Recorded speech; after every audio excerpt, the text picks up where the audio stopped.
በጣም ጥሩ አንድ ማሳያ ታነሳልናለ በኋላ በተለይ የያቤሎ የአውሮፕላን ማረፊያ ግንባታ ጋር ተያይዞ የፍትህ ስርዓትና የኮሬ ነገኛ ሰዎችን በመሰወርና ጭራሽ ፍትህም እንዳይገኝ የተደረገበት ሁኔታ ማለት ነው። እሱ በኋላ ጠይቀሃለሁ ታነሳልናለ። ነገር ግን እስከዛ ድረስ በኢህአደግ ጊዜ ብዙም የማይታወቅ ዳኞችን ማዋረድ፣ መደብደብ፣ ማሰር፣ አንዳንድ ቦታ ላይ ደግሞ መግደል የኮሬ ነገኛ ስራ ነው ማለት ነው። ታዲያስ? እሺ ጸግሽ ወደ አንተ ልምጣ። አሁን እንግዲህ በከፊል ማለት ነው በአብይ ዘመን ፍትህ ምን እንደሚመስል እያየን ነው።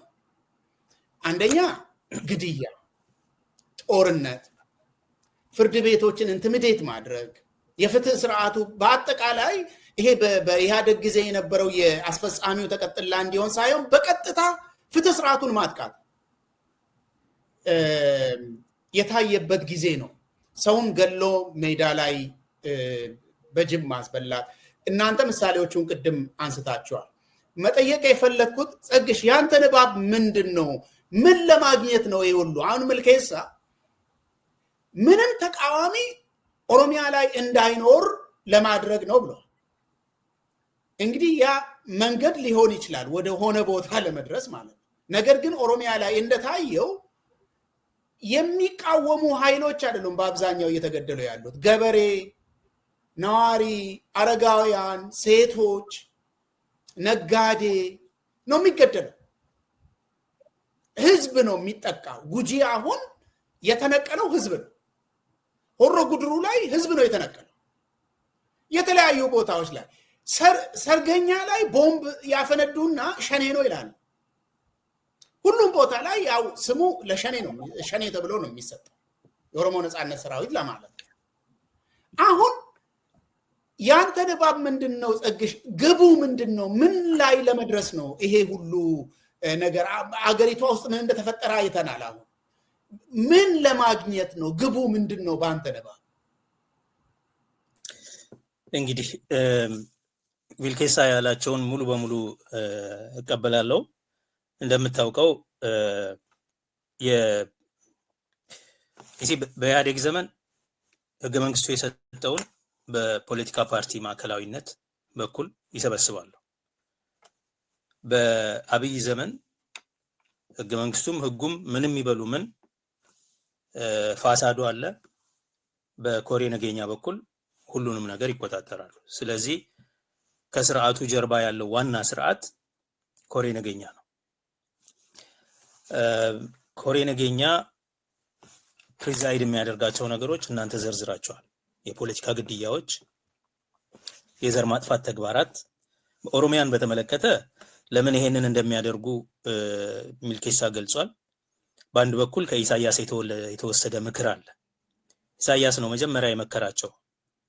አንተ ኦሮሚያ ውስጥ እንደዚህ ተቃዋሚ ምናምን መፍቀድ የለብህም፣ ኢቭን እነዚህ እና ጫሉ እነ ጀዋር ምናምን እንደዚህ አይነት ነፃነት መፍቀድ የለብህም ብሎ የመከረው ኢሳያስ ነው። ለምን ሲባል ትግራይን አይተሃል? 27 ዓመት የመራችሁ በትግራይ ውስጥ ተቃዋሚ አይተህ ታውቃለህ ወይ? ኢትዮጵያ ውስጥ አለ አለ። በትግራይ ውስጥ ግን አንድ ተቃዋሚ አልነበረም። ከዛ ትምህርት መውሰድ አለብህ ብሎ ይመክረዋል። ሰው እንደተባለው ተቃዋሚን ማጥፋት፣ ከተቃዋሚ ነፃ የሆነ የራሱ መፈንጫ ግዛት መፍጠር ሊሆን ይችላል። በኦሮሚያ ግን ከዛ ባሻገር ፍቃዱ ተሰማ እንደተናገረው በምክር ቤት ሸኔን ለማጥፋት ህዝቡን ማሸበር አለብን። የዘር ማጥፋት ስትራቴጂው አካል ነው። የዘር ማጥፋት ስትራቴጂው አካል ማለት ለምንድን ነው የምንለው? አሳውን ለማጥፋት ምንጩን ማድረቅ ነው፣ ባህሩን ማድረቅ ነው ነው ያለው እሱ ገላነ። እሱን ማድረቅ ነው። ይሄ ማለት ህዝቡ ላይ እርምጃ እንወስዳለን ማለት ነው። ስለዚህ ምን አይነት ተግባራት ይፈጽማሉ?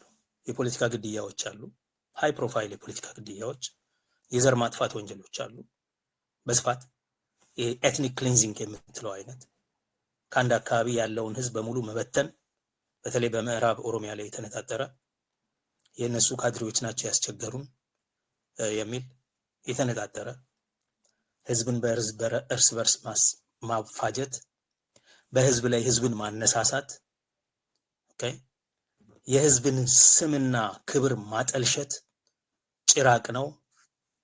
ደም ሲጠጡ አየን፣ እርጉዝ አርደው ልጅ ሲቀደው ማህፀን ቀደው ልጅ ሲያወጡ አየን ምናምን የሚል ባይ ዘ ዌይ ዲስከርሲቭ የሆነው ቫዮለንስ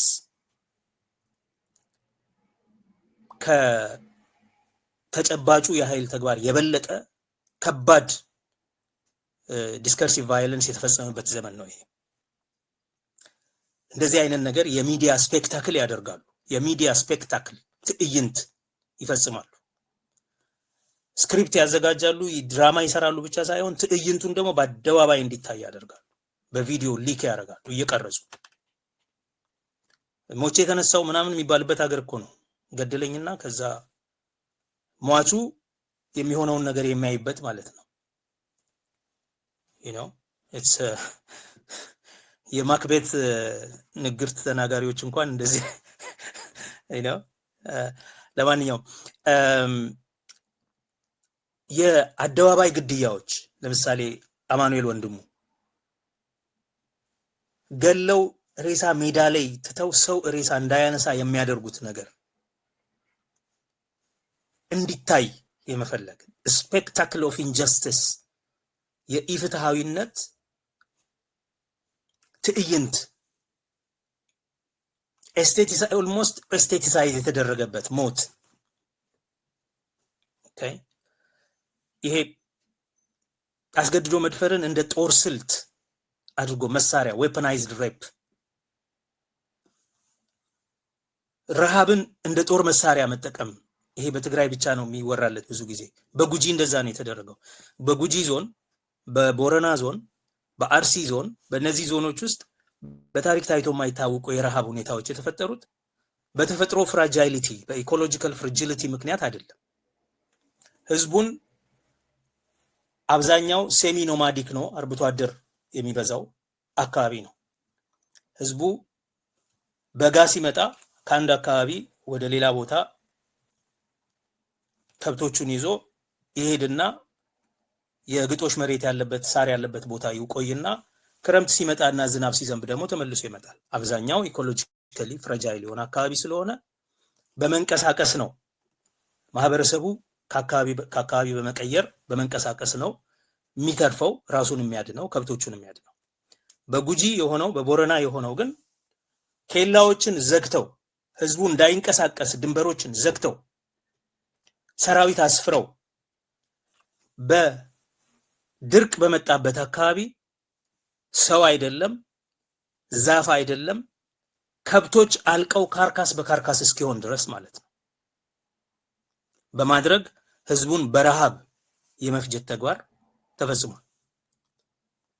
ይሄንን በተጨባጭ እኛም እንኳን እንደ ጅራ የተወሰነ አይነት አስተዋጽኦ ለማድረግ የሞከርንበት ስለሆነ በደንብ የምናውቀው ነገር ነው። በዚህ የሚያልቅ ሰው ምን ያህል እንደሆነ ተቆጥሮ አይታወቅም። እንደዛ የተሰቃየው ህዝብ መንቀሳቀስ እንዳይችል ተደርጎ የተሰቃየው ህዝብ ዘመን ሞልቶ ዝናብ ሲመጣ መጠጊያ አጥቶ ህፃናቱም ከብቱም ፍየሎቹም የሚሄዱበት አጥተው ድንኳን እየገዛን እንሰጥ ነበር ተወሰነ ጊዜ። ድንኳን ያውም ከወዲያኛው ሳይድ ከኬንያ በኩል ማለት ነው። ይሄ ማለት ከታች ከሞያሌ አካባቢ አንስቶ እስከ ዳዋ ወደ ላይ ድረስ ማለት ነው። ይሄ ሲሆን የነበረው በመደወላቡ ያው የተፈናቀለ ህዝብ እንዴት እንደሚሰቃይ የምናውቀው ነው። ከዚህ አልፎ የመፈናቀል ጉዳይ ይሄ ሳይፈናቀሉ ተፈናቀልን እያሉ ድራማ የሚሰሩት እንዳለ ሆኖ እንደ ኪራሙ ሆሮ ጉዱሩ በአጠቃላይ የመፈናቀያ ሜዳ የመፈናቀል ትዕይንት ማካሄጃ ሜዳ ነው የሆነው። ጊዳያና ኪራሙ በአጠቃላይ ሆሮ እስከ ለረጅም ጊዜ በወለጋ ዩኒቨርሲቲ ካምፓስ ውስጥ ተፈናቃይ ቁጭ ብሎ የነበረበት ዘመን ነው። በነገራችን ላይ አባከና ሚላችሁ አልነበረበት፣ የት ደረሳችሁ ማይባልበት። መፈናቀል እንደ የዘር ማጥፋት እርምጃው የዘር ማጽዳት እርምጃው አንድ አካል ተደርጎ ከዛ ውጪ ደግሞ ከዘረፋ ጋር የተያያዘ ማፈናቀል፣ የመሬት ዘረፋ፣ የወርቅ ዘረፋ፣ የብር ዘረፋ፣ የኤመራልድ የክቡር ድንጋዮች ያሉበት አካባቢ ከዳዋ በታች ወደ ምዕራብ ጉጂ የሚባለው አካባቢ ማለት ነው፣ ወደ ቦረናም ጭምር ኤሜራልድስ እነዚህ ክቡር ድንጋዮች የሚወጡበት አካባቢ፣ የሲሚንቶ ፋክተሪዎች ተሰባስበው ስራ እንዲሰሩበት የሚደረግበት አካባቢ ከዘረፋ ጋር ተያይዞ ሰው ዝም ብሎ ይታጠርና ችካል ይሰራና ተነሳላችሁ ይባላል። ጉጂ ምንም ቤት ይቃጠላል፣ መንደር ይቃጠላል፣ መሬት ማለት ሰው ይገደላል፣ በረሃብ ያልቃል ምናምን ብቻ አይደለም። ደግሞ የሆኑ ኩባንያዎች ይመጡና ያጥሩና ተነሱ ይሏቸዋል። ወዴት እንሂድ? አይ በቃ ሂዱ፣ እዚህ ለልማት ይፈልጋል ማለት እነዚህ ከዘረፋ ጋር የተያያዙ ማፈናቀሎች ከኮሪደር ልማት ከምናምን ጋር ተያይዞ የሚነሱ መፈናቀሎች እኔ the politics of looting and plunder empire 101 the empire is striking back ከመቼውም ጊዜ በላይ ከመቶ ዓመት በኋላ ሰፊ የሆነ የማፈናቀል ተግባር የዲስፕሌስመንት ተግባር እየተካሄደ ያለበት ለየት የሚያደርገው የአብይ አህመድን ስርዓት ፕራይቬት ሴኩሪቲ ሲስተም ቅድም ሚልኬሳ ሲጠቅሰው የነበረው ፕራይቬት የግል ሰራዊት ያላቸው ኩባንያዎች አሉ። አሁን በጉጂ የታጠቁ ሰዎች አሉ፣ ወርቅ ይበዘብዛሉ። ከዛ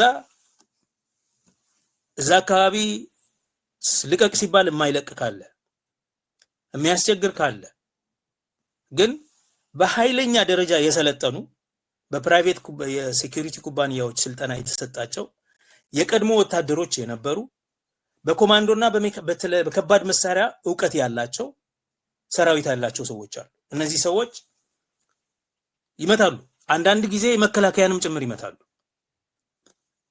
ከዚህ የተነሳ በዛ አካባቢ ለምሳሌ በጉጂ አካባቢ የመከላከያ ኃይሎች ራሳቸው ሙሉ በሙሉ መንግስትን ከድተው የወርቅ ቁፋሮ ስራ ላይ ተሰማርተውበት ያሉበት ሁኔታ አለ። ሙሉ በሙሉ እነሱም እንደታጠቁ ማለት ነው። ስለዚህ የግል የሴኩሪቲ ኃይል የወታደር ኃይል የግል ያለበት የግል እስር ቤት በስፋት የታየበት የግል እስር ቤት የት እንደሆነ ማታውቀው ለምሳሌ የኦነግ አመራሮች የታሰሩበት ቤት መጨረሻ አካባቢ የታሰሩበት ቤት እስር ቤት አይደለም እና ከሰፈር ማርቀው ነው የሚያስሯቸው ወደዚህ ወደ ራዩ ምናምን አካባቢ ምን ያደርጋሉ? በጀት የኢትዮጵያ እስር ቤቶች በጀት አላቸው። በዛ በጀት መሰረት ቢያንስ ለዕለት ጉርስ በቀን በልተው የሚኖሩትን ነገር ይሰጣቸዋል። አንድ ዳቦ ምትሆን ሁለት ዳቦ እራት ምሳ ተብሎ ይሰጥ ነበር። አሁን ግን በዚህ እስር ቤት ውስጥ ምን ሲያደርጓቸው ነበር? በቀን ለአንድ ሰው 25 ብር ይሰጣሉ። በአካባቢው እና በዛ 25 ብር ገዝተህ ነው የምትበላው ማለት ነው። በአካባቢው ላይ ያሉ ምግብ ቤቶች በዛ ወቅት ማለት ነው አንድ ሽሮ 35 ብር ነው የሚሸጡት። 25 ብር ተሰጥቶ በቀን አንድ ሽሮ ባልተህ ማደር አትችልም። ስለዚህ ምን ያደርጋሉ? ያዋጡና አንድ ላይ በጋራ እያደረጉ በልተው ያድራሉ ሰዎቹ። ለዚህ ነው ኮሎኔል ገመቹ ታስሮ ሲወጣ የ12 ዓመት ልጅ መስሎ ነው የወጣው። ኦኬ ከስቶ ጫጭቶ ማለት ነው የምታስታውስ ከሆነ። እነዚህ ሰዎች በህመም ተሰቃይተው ነፍሳቸው ነፍስ ውጪ ነፍስ ግቢ ሆነው እነ በቴ እዛ ውስጥ ነበሩ። በቴ በምን አይነት መከራ ከዛ ውስጥ በስንት ጩኸት እንደወጣ ህይወቱ ሊያልታልፍ ብላ ምናስታውሰው ነው። የቀሩት ሄፓታይተስ ቢ ምናምን ብዙ አይነት መከራ እና ያና ከነሳ በጣም በቃ ታመው ማለት ነው ማቀው በሱ ላይ ደግሞ ምግብ አጥተው መድኃኒት አጥተው መከራ ያዩበት።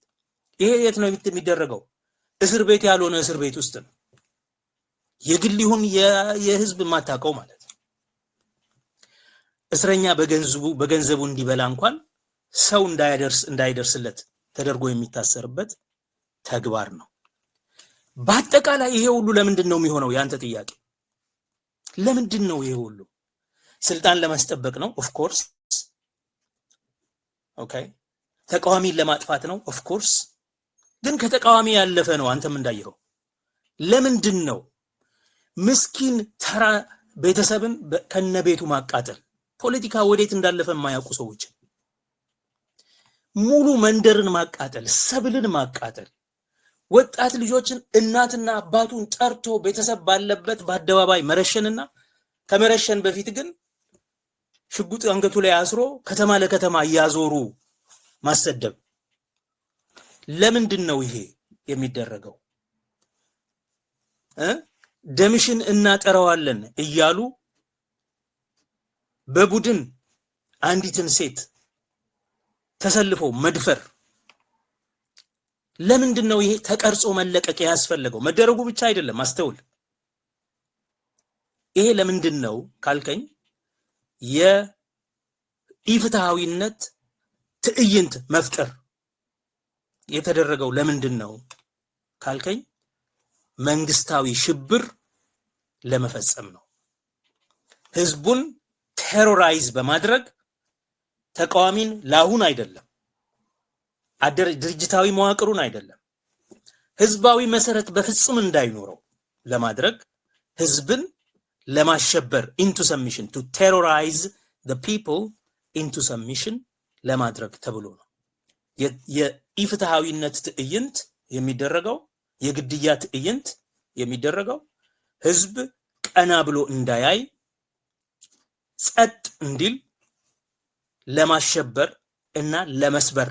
ፖለቲካቸው እንደምታውቀው የቁማርና የመስበር ነው። በሰበሩም ቦታ ሰበርናቸው ምናምን የሚል ንግግር አለ። ህዝብን በመስበር መግዛት ዋና ሙያ አድርጎ ዋና ስልት አድርጎ የሚጠቀም ስርዓት ነው እና በኦሮሚያ ውስጥ በተለይ ደግሞ ለምንድን ነው ይሄንን አይነት ሽብር የሚጠቀሙት ከተባለ ይሄ ህዝብ ማንነቱን አውቆ ቋንቋውን አውቆ ታሪኩን ተረድቶ የተቃውሞ ማዕከል ሆኖ መንግስትን የቀየረ ህዝብ ነው። አሁን የሚጠይቀው ጥያቄ አለ። ይሄ ህዝብ ካልተሰበረ በቀር ማንነቱ ካልጠፋ በቀር ኦኬ ክብሩ ካልተዋረደ በቀር ስልጣናችንን አንይዝም ብቻ ሳይሆን ኢትዮጵያን ያፈርሳል። ለዛ ነው የኦሮሞ ብሔርተኝነት ኦሮሞን የኢትዮጵያ ጠላት ተደርጎ የሚቀርጸው። ኦሮሞን ትልቁን ህዝብ መንደር አስገባው ብሎ ሲናገርና በዚህ ላይ ሲዘምት ኢትዮጵያን ከኦሮሞ ለማዳን በሚል ሂሳብ የሚደረግ ነው። ኮሬ ነገኛ በተለየ አኳኋን በአገሪቱ በሌላ ቦታ ያልተደረገ የተቋቋመበት ምክንያት የኦሮሞ ብሔርተኝነት መሰረታዊ ጠላት ተደርጎ ስለሚታይ የኦሮሞን ህዝብ ማፈናቀል፣ መግደል፣ ማሰር፣ ማሰቀቅ ሳይበቃ መንግስታዊ ሽብር የመንግስታዊ ሽብር ጥቃት ኢላማ በማድረግ በማያዳግም የኦሮሞ በራስ የመተማመን መንፈስን ለመስበር የማዋረድ ተግባር ነው። ወንዶችና ሴቶች ህፃናት ልጆችን አስገድዶ መድፈር በኢትዮጵያ ታሪክ ውስጥ በኢምፓየር በቅኝ የኢትዮጵያ ታሪክ ውስጥ ተሰምቶ አይታወቅም። በጉጂ የሆነው ግን ይሄ ነው። ወንዶች ልጆችን ለምን ክብሩን የማዋረድ ስራ። ይሄ ደግሞ ለብቻው አይደለም የሚደረገው። በተጓዳኝ ልክ ፓራለል በሆነ መንገድ በሚዲያ ላይ ምንድነው ሲነገር የሚውለው? መጤ ነው፣ ኦኬ፣ የሀገር ባለቤት አይደለም፣ ቋንቋው ጥልቅ አይደለም፣ ታሪኩ የውሸት ነው፣ የተዛባ ትርክት በመምጣቱ እየተባለ ማለት ነው። ጭራቅ ነው፣ ደም ይጠጣሉ፣ እንደዚህ ያርዳሉ እየተባለ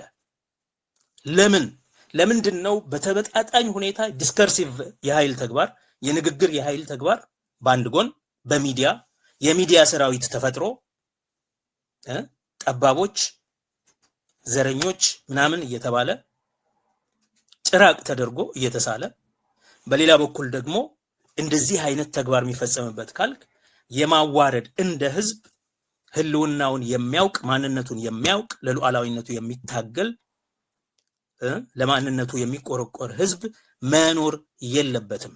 በረሃብ ዲግኒቲውን ትወስዳለህ፣ በማጥቃት በጥቃት ዲግኒቲውን ትወስዳለህ።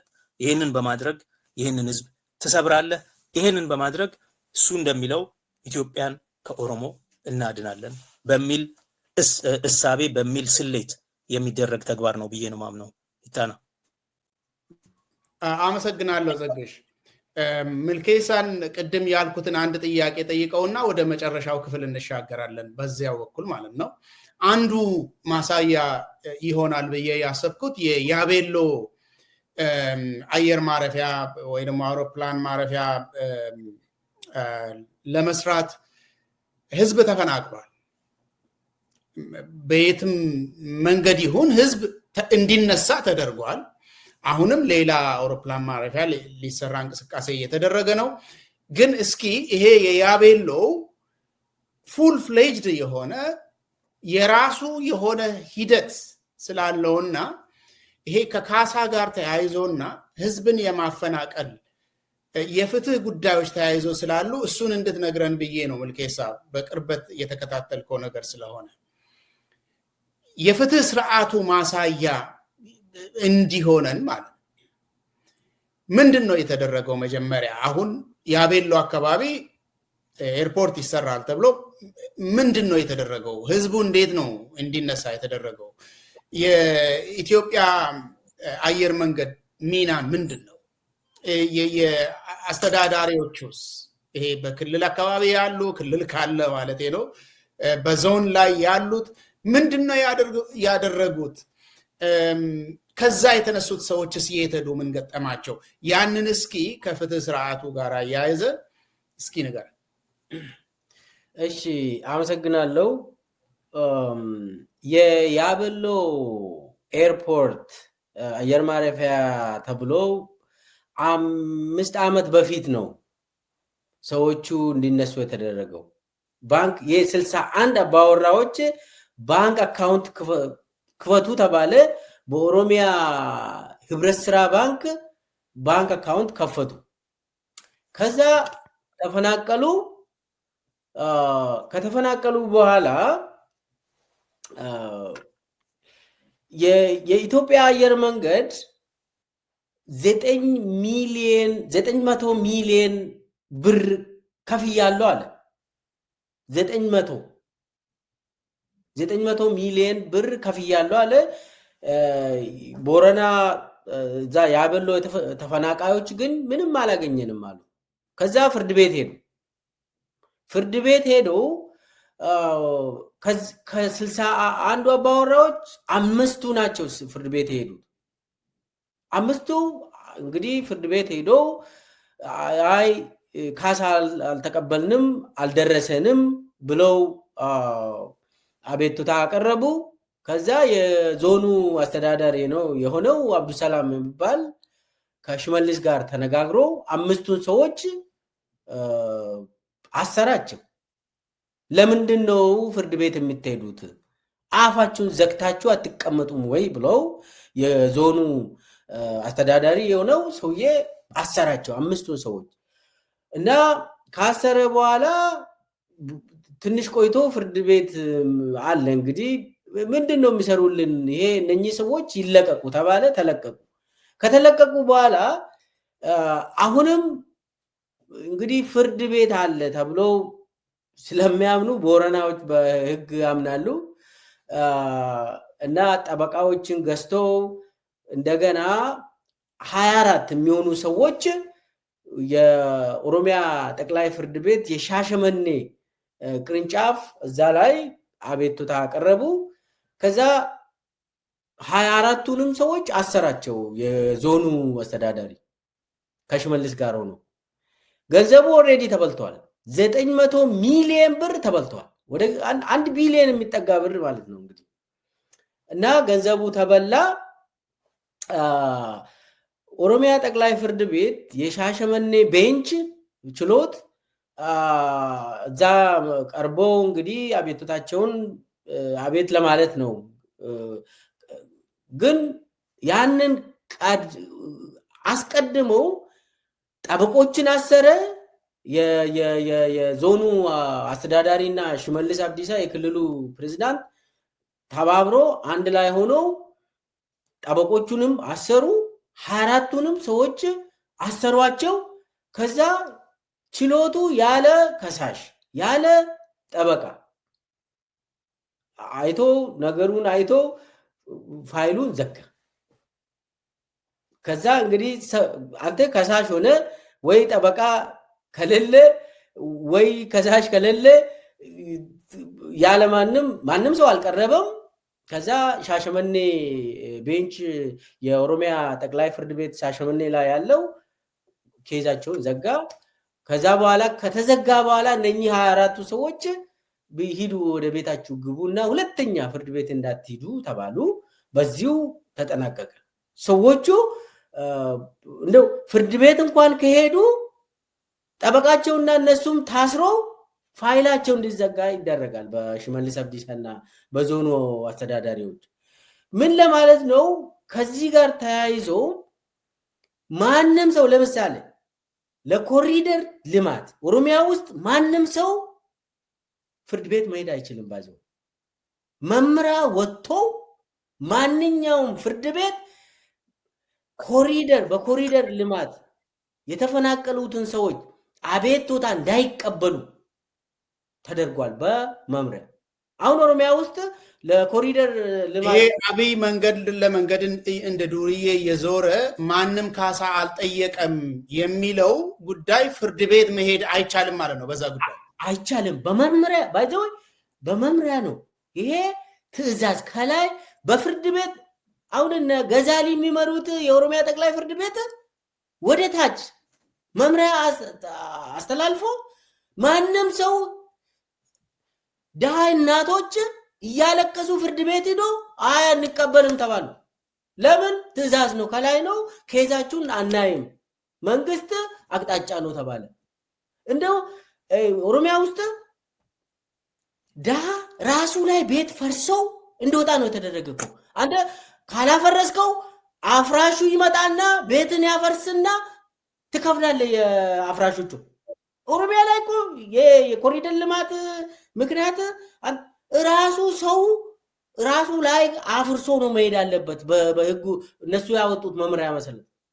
አንተም አይ መሄጃ የለኝም እኔ ደሃ ነኝ ምትል ከሆነና አፍራሹ ደግሞ ይመጣልና ያፈርሳል፣ ትከፍላታለህ የሰራተኞቹ። ስለዚህ ሳይመጡ ራስ ተቀብለ አፍርሰ መሄድ ነው። የት ነው የምትሄደው? እግዚአብሔር ነው የሚያውቀው። ደሃናት እንግዲህ ይሄ ነው አብይ ጅማ ላይ ሄዶ 15,000 ቤቶችን አፈረስኩና ማንም ሰው አልጠየቀኝም ያለ። በዚህ ደረጃ ነው እራሳቸው ላይ ከፍለዋል እኮ ጅማ ላይ ለዶዘር ከፍለዋል። ጅማ ላይ እናቶች ከፍለዋል። እና ምን ለማለት ነው ይሄ ስርዓቱ ከላይ በፌደራል ደረጃ ጌዲዮን ከዛ ሚስቱ መጣችና ከባል ወደ ሚስት የሚተላለፍበት የአቃቢ ህግ ዘመን ነው ኢትዮጵያ ውስጥ በአብይ ዘመን። ምንም እንደ ይጫወቱበታል፣ ደስ ይላቸዋል። ይህንን የእናቶችን ለቅሶ ሲሰሙ እኮ እነ ሀና እነ ጌዲዮን ደስ ይላቸዋል። ይሄ ነው ስርዓት፣ የህግ ስርዓት አሁን አብይ አመጣ እና የቦረና የያቤሎ ኤርፖርት ጉዳይም ፍርድ ቤት መሄድ የለባችሁም ተብሎ እኮ ነው የታሰሩት እኮ ሰዎቹ ገበሬዎቹ።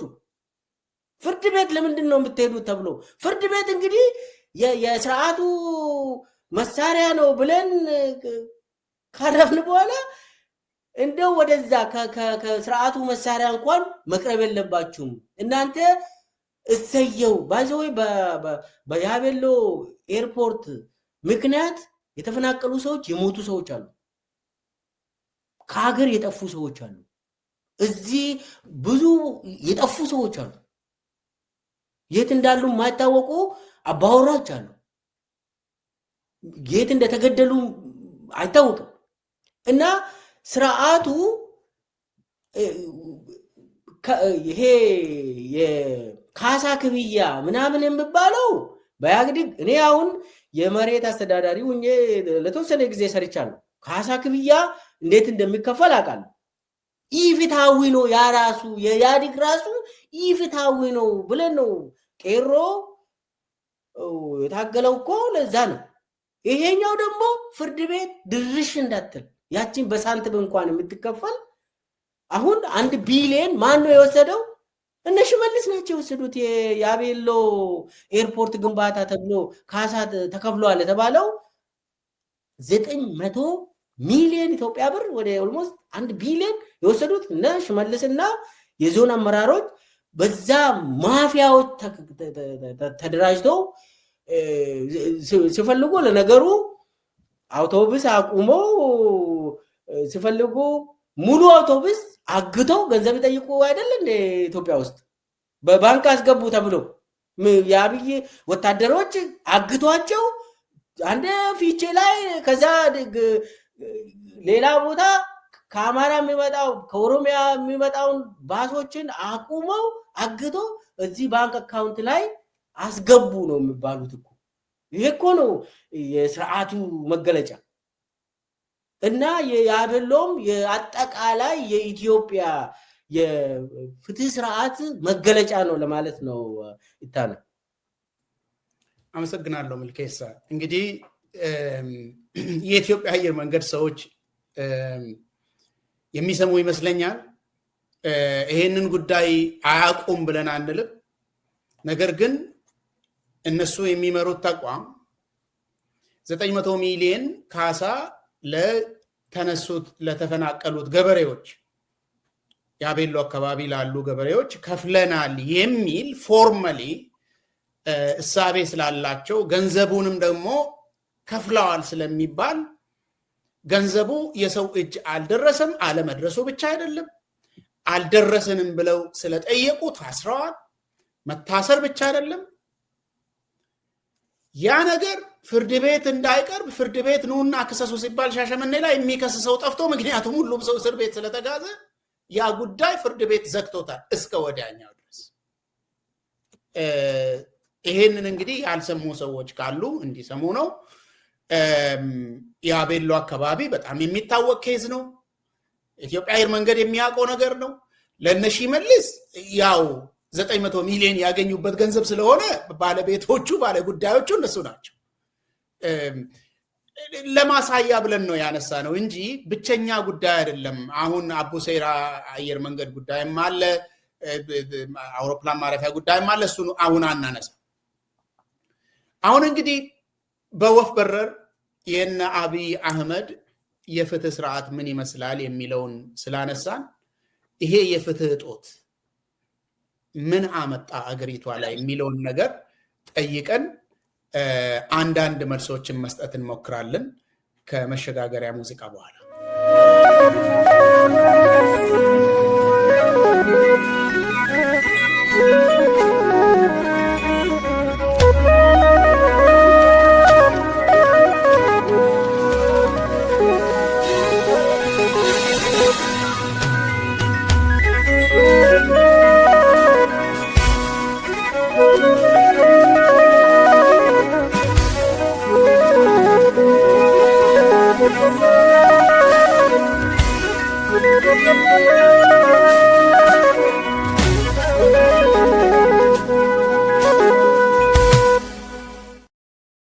መልካም አድማጮቻችንና ተመልካቾቻችን ተመልሰናል። አብይ አህመድ የፈጸመው መፈንቅለ ፍትህ የሚለው የኛ ምክክር እንደቀጠለ ነው። የመጨረሻው ክፍል ላይ ደርሰናል። አሁን የመጨረሻው ክፍል ላይ ፍትህ እጦት ባለፉት 7 ዓመታት ላይ ፍትህ እጦት ምን አመጣ የሚለውን ነገር ጠይቀን አንዳንድ መልሶችን ለመስጠት ነው የምንሞክረው። እንግዲህ እንደሚታወቀው ባለፉት 7 ዓመታት ውስጥ ጦርነትን ያላየ አካባቢ ያለ አይመስለኝም። ደረጃው ሊለያይ ይችላል። ግጭትና ጦርነት መፈናቀልን ያላየ አካባቢ ያለ አይመስለኝም። የፊት ለፊት ግጥሚያ በጦርነት የፖለቲካ አለመስማማት ወደ ጦር ሜዳ የተወሰደው መጀመሪያ ኦሮሚያ ላይ ነው። 2019 ላይ ፎርማሊ ማለት ነው ፎርማሊ እነ አብይ ጦርነት ሲያውጁ የኦሮሞ ነፃነት ሰራዊት ላይ፣ ከዛ በፊትም ግጭቶች ነበሩ። 2019 ላይ ኦሮሚያ ላይ ነው የጀመረው። ከዛ የህዝብ ጥያቄዎች ላይ ወታደር ማዝመት የሚታወቅ ነገር ነው። ሲዳማ ላይ የሚታወቅ ነገር ነው። መጨረሻ ላይ ሄዶ ትግራይ ላይ ከ1 ሚሊዮን በላይ ህዝብን የጨረሰና በዓለም መንግስታት ድርጅትም የሚታወቅ የተሰነደ የዘር ማጥፋት ወንጀል ተፈጽሟል እዛ ሀገር ውስጥ። የተለያዩ ተቋማት ይሄንን ሰንደው አስቀምጠዋል። በተለይ የትግራይን ጉዳይ ማለት ነው። የተሰነደውን ነው የማወራው። ኦሮሚያ ላይ አምነስቲ ኢንተርናሽናል 2020 ላይ ከአማራ ክልል ጋር አዳብሎ ያወጣው መግለጫ እንጂ በዓለም አቀፍ ደረጃ እውቅና ተሰጥቶት የህዝብ መፈናቀልና ይሄ አሁን ሆሮ ጉድሩ ላይ ከረዩ ላይ እየሰሩ ያሉት ኤትኒክ ክሊንሲንግ በዓለም አቀፍ ደረጃ ሪኮግኒሽን አልተሰጠም እስካሁን ድረስ። ምክንያቱ የሚታወቅ ነው። አንደኛው ምክንያት እነኚህ ሰዎች መጥተው የመንግስትን ስልጣን ሲጨብጡ ከኦሮሚያ ነው የመጣው፣ ይሄ ቡድን ከኦሮሚያ ነው የመጣው ነው የሚባለው። እስከ ዛሬ ድረስ የኦሮሚያ መንግስት እየተባለ ነው የሚጠራው፣ ወይ ደግሞ የኦሮሞ መንግስት እየተባለ ነው የሚጠራው። በተለይ በማያውቁት ሰዎች ማለት ነው። ኦሮሚያ ውስጥ ምን እየተፈጸመ ነው፣ ህዝቡ ምን አይነት ኑሮ እየኖረ ነው ያየ ነው። ይሄንን ያነሳሁት ካለ ምክንያት አይደለም። ነገርየውን መልሼ ለመናገር ወይ ደግሞ እናንተም መልሳችሁ እንድትናገሩ ለመጋበዝ አይደለም። የህዝብ መፈናቀል አለ፣ የዘር ፍጅት አለ፣ ረሃብ እዛ አገር ተከስቷል፣ የኢኮኖሚ ውጥንቅጥ አለ፣ ከተሞች አካባቢ የኑሮ ውድነት አለ። አሁን ደግሞ ቤቶችን በግሬደር ማፍረስ አለ። ምልኬሳ እንዳለው ደግሞ አውቀ ራስ አፍራሾቹ ሳይመጡ ራስ አፍርሰ ካልሄድክ ደግሞ ተጠያቂ ነው የምትሆነው። አሁን የኔ ጥያቄ ጸግሽ ከነኚህ ሁሉ ችግሮች፣ ይሄ ማህበራዊ ፖለቲካዊ ችግሮች፣ የኢኮኖሚ ችግሮች አገሪቷ ምን መንገድ እንደያዘች ሁላችንም እናውቃለን። መዳረሻው ምን እንደሆነ ነው ያላወቅነው። ግን ምን አይነት መንገድ አገሪቷ እንደያዘች እያየን ነው። ሁሉም ሰው በአንድነት እያየው ነው። በተለይ ከጥቂት ጊዜያት በኋላ አሁን አማራ ክልልም 2ኛ ዓመት ይዟል ጦርነት ከገጠመ። እዛ ክልልም በኦሮሚያ የደረሰው ግፍ፣ በትግራይ የደረሰው ግፍ እዛም እየተደገመ ነው ያለው። ስለዚህ ከእንደዚህ አይነት ችግሮች ውስጥ የትኞቹ ናቸው የዚህ የፍትህ እጦት ውጤት ወይ ደግሞ ከኢፍትሃዊነት ጋር በቀጥታ የሚገናኙት የትኞቹ ናቸው? ጸግሽ ከአንተ ለመጀመር ብዬ ነው። ያንተ ንባብ ምንድን ነው? የፍትህ እጦት ሁሉንም ነው ያመጣው ወይስ የተመረጡ ችግሮችን ነው ያመጣው? አገሪቷ ውስጥ ያለው ውጥንቅጥና የፍትህ እጦት ግንኙነታቸው ምንድን ነው? እስኪ በአንተ ንባብ። አይ ቲንክ የፍትህ እጦት ያው ሰላም ሊኖር የሚችለው ፍትህ ካለ ነው። ሰላም በሌለበት ፍትህ አይኖርም። ፍትህ በሌለበትም ሰላም አይኖርም። ፍትህ ከሌለ ሰላም የለም። ሰላም ከሌለ ደግሞ አገር አይኖርም። በአጠቃላይ እያየን ያለነው ነገር የሀገረ መንግስት መፍረስ ሁኔታ ነው። ይሄ ደግሞ የሚመነጨው ማለት ተቋማት ፈርሰዋል፣ ህግጋት ፈርሰዋል። ህገ መንግስት ለምሳሌ የሚባለው ነገር በተግባር እየሰራ አይደለም። አብይ ትዝም አይለው። ለምንድን ነው ይሄን የምለው? እስቲ ከአሁን ከክልሎቹ ፕሬዚደንቶች የትኛውን ነው የክልል ምክር ቤት የመረጠው? አብይ እኮ የፈለገውን ሃንድ ፒክ ያደርጋል፣ የፈለገውን ያነሳል፣ የፈለገውን ያስራል፣ የፈለገውን ይገላል፣ ያስገድላል። አመራሩን ነው ማለት። በህገ መንግስት አግባብ ቢሆን ቀደም ሚልኬሳ ስለ ለማ መገርሳ አነሳስ ሲናገር ነበር። ለማ የመልቀቂያ ደብዳቤ እንዲያስገባ እንኳን አልተደረገም። ያድል እንኳን አልተሰጠውም። ከዛ ምክር ቤቱ እከሌ ነው የሚሻለኝ ብሎ እንኳን አልመረጠም። በነገራችን ላይ ሽመልስ አብዲሳ በሚመረጥበት ወቅት በሚሾምበት ወቅት የኦሮሚያ ምክር ቤት አባል መሆኑን እርግጠኛ አይደለም። ለማ ሪዛይን አለማድረጉ በህገ መንግስት አግባብ ብቻ አይደለም። ያኛው የተሾመበት መንገድ ፈጽሞ ከህግ ጋር ግንኙነት ያለው አልነበረም። እና አምባቸው ከዛ በኋላ የነበሩት 3-4 ጊዜ የአማራ ክልል ፕሬዝዳንት ሲሾም ሲሻር ህገ መንግስት እዚህ ግባ ተብሎ ታይቶ አያውቅም። በትግራይ ሙሉ በሙሉ በጦርነት ህግ ሲተዳደር ነበር። በኋላ ደግሞ በዓለም አቀፍ ስምምነት በዓለም አቀፍ ኃይሎች በዓለም አቀፍ ማህበረሰብ ብሮከርነት በተፈረመ ስምምነት በፕሪቶሪያ ስምምነት መሰረት ነው የሚተዳደረው፣ በህገ መንግስትና በህግ አግባብ አይደለም። የህግ ተቋማቱ ከፕሬዚደንሻል ኦፊስ ጀምሮ በሙሉ አሿሿማቸው ውድቅ ህገወጥ የሆነ ከመሆኑ የተነሳ ያ ተቋማዊ ነፃነት ተቋማዊ ኢንቴግሪቲ ፈርሷል። ሰው በሁሉም ደረጃ የፖሊስ፣ የደህንነት፣ የመከላከያ እነዚህ በሙሉ በማሻሻያ ስም ፐርጅ እየተደረገባቸው የመንግስት የአብይ አገልጋይ የአብይ የስልጣን ወንበር ጠባቂ እንዲሆኑ ተደርገዋል። ስለዚህ ህግ ዝም ብሎ የሚጣስ ሲፈለግ ደግሞ ለማጥቂያነት የሚወጣ መሳሪያ ነው። አንድ ተቋማት ሙሉ በሙሉ ኢንቴግሪቲያቸውን አጥተዋል። ለምሳሌ የምርጫ ቦርድ፣ የሰብአዊ መብት ተቋማት እነዚህም ከፍትህ ጋር የተያያዙ ስለሆኑ ምክንያቱም የህግ ፍትህ ሊጋል ጃስቲስ ገደቡ ጋር ሲደርስ ጥግ ጋር ሲደርስ ትንሽ እሱን ለማስተካከል የምትሄደው የሰብአዊ መብት ተቋማት የኦምቡድስማን ተቋማት ጋር ነው። የስርዓቱ ህሊና ስለሆነ እነዚህ የአንድ ግለሰብ መጫወቻ ሆነዋል። የፈለገውን ይሾምበታል፣ የፈለገውን ያነሳበታል።